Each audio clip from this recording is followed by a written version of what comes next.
Hello out there. Peabody, Sherman, and Wayback here. Sherman. Set the Wayback for 1966, a TV game show that was way ahead of its time. And now let's meet our next team of challengers.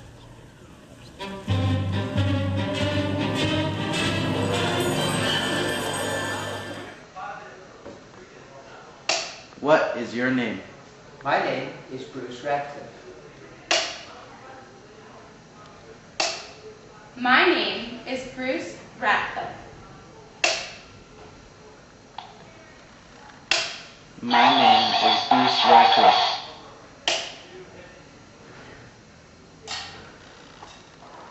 Will the real Bruce Ratcliffe please stand up?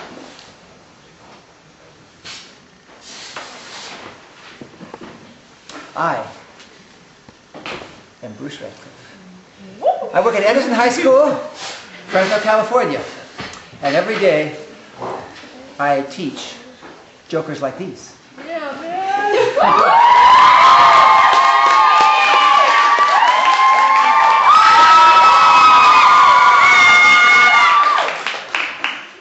If you can call that work. Enough of the fake studio.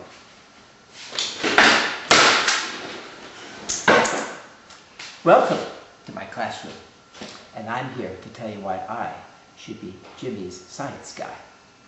I get to teach biology, physics, chemistry, electronics, a lot of things. Don't get me wrong, I have a lot of respect for other teachers, normal teachers, but, I mean, they just have paper and pencils and books to work with. Every science class is just begging to have the teacher bring in toys, and I got lots of toys in here. So, let's take as a simple example sound. It's a type of wave. There are a bunch of equations that have to deal with waves.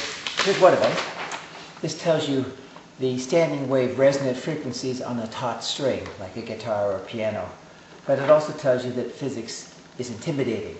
We don't want to intimidate. We want to educate. We want to delight. So instead of working with that, let's try an Ola Vista.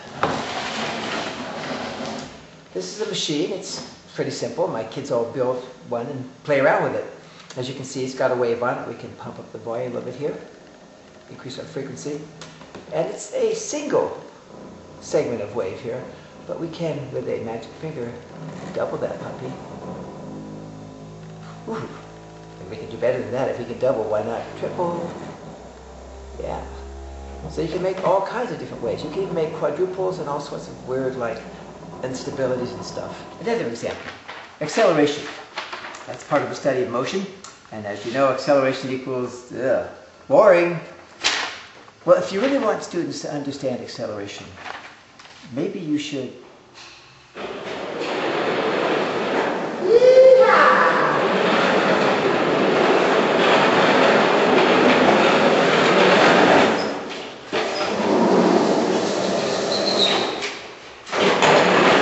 what better way to teach about acceleration than accelerating?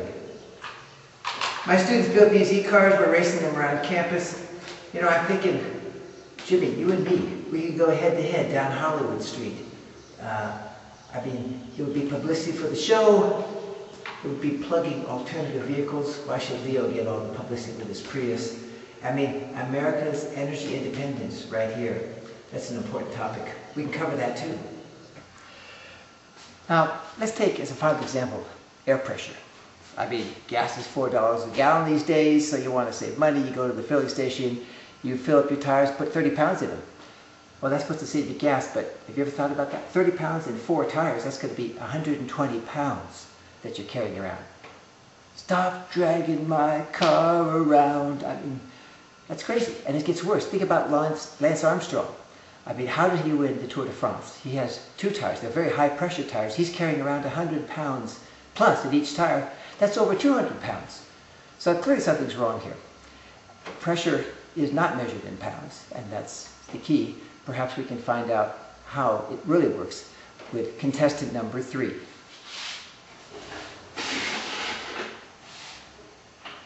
So let's see what contestant number 3 does when we start to suck out all the air, all the pressure. There are millions of tiny bubbles in this shaving cream. The pressure inside each bubble equals the air pressure outside. until I take away the air pressure outside each bubble, which gives us a subliminal revelation of which party will win the presidency this November and a jar full of very low pressure bubbles. Now mind you, I didn't add any shaving cream. I just took out air pressure. In fact, pressure is so powerful that I can lift myself with 1 pound of it. Show what I mean. This is a gauge. It's a pressure gauge. And as you can see there, it goes up to a pretty high number. In fact, it goes up to 100. Of course, I weigh 140 pounds, so I can easily get to 100, right?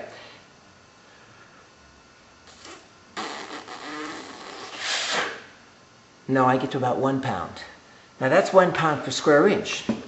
But if you think about it, if I had a lot of square inches, like this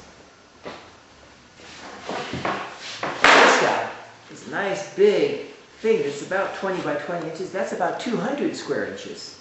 So if I have 400 square inches inside there, then if I can make 1 pound per square inch, I can probably blow myself up. Let's give it a try. Just stand like this, and then say, I believe.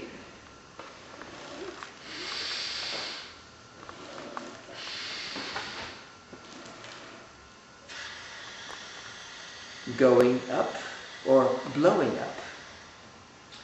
So I guess basically it's this and all kinds of other toys I got here. I'd like to share it with you, Jimmy, and with your audience, because science is cool stuff.